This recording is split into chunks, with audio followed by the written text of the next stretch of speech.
Assalamualaikum dan hai semua. Video kami ialah tentang U-Black. U-Black ialah satu benda yang wujud dalam dua keadaan. Macam mana tu?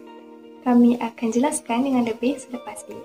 U-Black ialah satu permainan edukatif kanak-kanak yang bebas daripada bahan kimia yang berbahaya.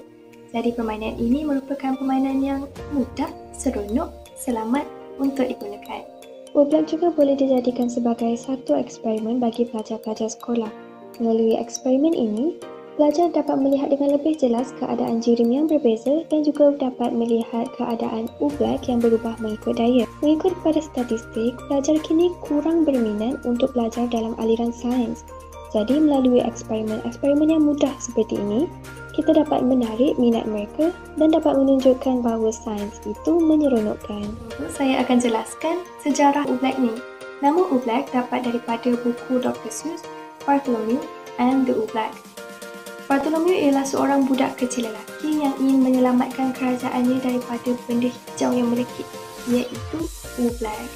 Jadi sejarah nama U-Black dah tahu, sekarang ni macam mana nak buat U-Black ni? Senang je. Bahan-bahan yang diperlukan untuk buat U-Black ialah bahan-bahan asas yang mungkin ada di rumah anda sekarang ni, iaitu tepung jagung, air dan pewarna makanan. Cara-cara untuk membuat U-Black ialah anda pun sudah ditambahkan pewarna supaya U-Black anda lebih menarik. Jadi nisbah tepung jagung dan air ialah 2:1. 2 tepung jagung, 1 air. Jadi anda campurkan kedua-duanya dan anda akan mendapat 1 mangkuk U-Black. Okey, U-Black dia terkenal dengan sifat dia yang unik. Dia dapat wujud dalam dua keadaan, iaitu pepejal dan juga cair. Ini dikenali sebagai bendalir, bukan Newtonian. Bendalir ada dua jenis, bendalir Newtonian dan juga bendalir bukan Newtonian. Bendalir Newtonian kelekatannya tidak berubah walaupun dikenakan sebarang daya. Sebagai contoh, air.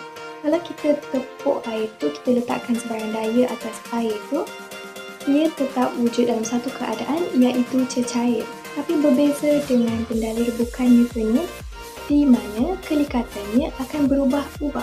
Contohnya U-Black. U-Black kalau kita letakkan daya di atasnya, kita pukul, dia akan wujud sebagai pepejal, dan kalau kita tidak meletakkan sebarang daya atas U-Black tu, dia akan wujud sebagai cecair. Sekarang, mari kita uji dan lihat sifat unik U-Black yang wujud dalam dua keadaan. Apabila U-Black ini ditumbuk, daya yang besar telah dikenakan ke atasnya menyebabkan U-Black ini menunjukkan sifat pepejal.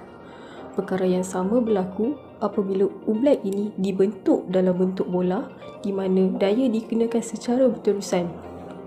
Tetapi, apabila U-Black ini tidak dikenakan sebarang daya, sifat pepejal U-Black sebentar tadi akan bertukar menjadi cecair. Baiklah, sekarang kita akan lihat bagaimana U-Black dapat wujud dalam dua keadaan. Gambaran ini akan membantu kita untuk lihat dengan lebih jelas bagaimana molekul-molekul tepung jagung dan air bergerak. Di sini, kita dapat lihat molekul tepung jagung tidak larut di dalam air dan lebih besar berbanding molekul air.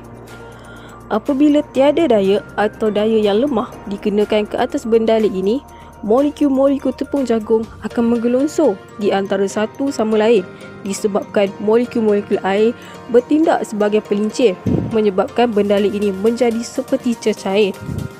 Tetapi, apabila daya yang kuat dikenakan ke atas bendalir ini seperti perbuatan menumbuk atau menampar, molekul-molekul air yang berada di sekeliling molekul tepung jagung akan ditolak keluar dari celahan molekul-molekul tepung jagung.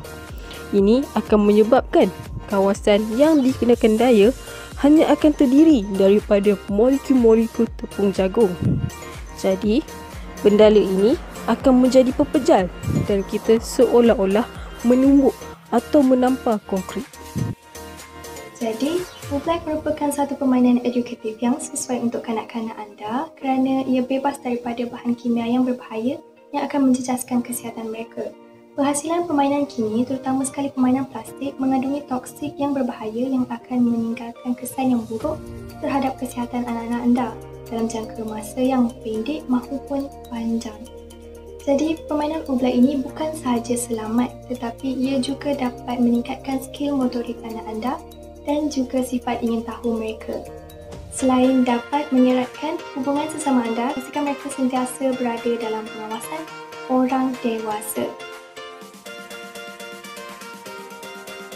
Anda boleh isi satu kolam penuh dengan Oobleck tu, korang boleh lari atas dia, main dia, buat apa-apa je aktiviti, tapi pastikan anda sentiasa letak daya atasnya supaya anda selamat. Kalau anda statik, anda akan tenggelam. Jika anda bermain dengan Oobleck, dah puas main dengan Oobleck, jangan buang dalam sinki. Nanti sinki awak tersumbat. Kita buang di tempat yang sesuai, sebagai contoh buang dalam tong sampah. Jangan buang di dalam saluran-saluran kerana ia akan menyebabkan saluran itu tersumbat. Jadi kami harap video kami dapat memberikan sedikit sebanyak informasi kepada anda. Terima kasih.